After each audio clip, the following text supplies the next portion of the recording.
আজি এটা আকৌ ৰেচিপিৰ ভিডিঅ' এটা লৈ আহিছোঁ। ভোল, আলু আৰু মাছেদি বনাম।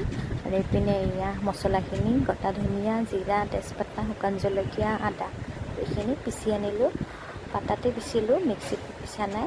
আৰু এইপিনে কেৰাহীত তেল গৰম হ'ব দিছিলোঁ, হৈ গ'ল। এতিয়া জিৰা, তেজপাতা, লং দি দিলোঁ আৰু এইপিনে কেঁচা জলকীয়াও ফালি দিলোঁ কেইটামান। এতিয়া চব্জিখিনি ঢালি দিম।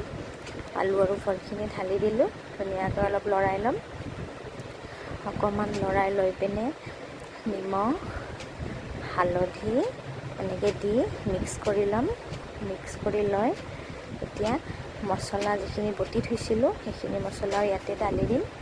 ধুনীয়াকৈ এনেকৈ ঢালি দিলোঁ। ঢালি দি এইখিনি মছলাখিনি গোটেই মিক্স কৰি ল'ব লাগিব চব্জিখিনিৰ লগত।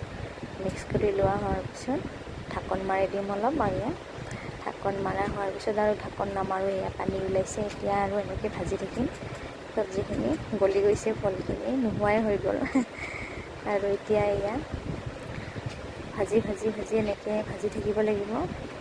যেতিয়া কেৰাহীত লাগি যোৱাৰ নিচিনা হ'ব তেতিয়া পানী দিম, শুকাই যাব যেতিয়া পানীখিনি। এতিয়া এয়া মাছখিনিও ঢালি দিলোঁ, উতল আহিছিলে, মাছখিনি ঢালি দিলোঁ। মাছখিনি ঢালি দি এতিয়াও উতলা হ'ব লাগিব, ধুনীয়াকৈ ভালকৈ উতলাব লাগিব আঞ্জাখিনি। যিমান উতলাব সিমানেই সোৱাদ হ'ব। উতলোৱাৰ লগতে কথা। ৰেচিপিটো ভাল পালে লাইক, কমেণ্ট, শ্বেয়াৰ, ছাবস্ক্ৰাইব কৰি দিব। Bye bye.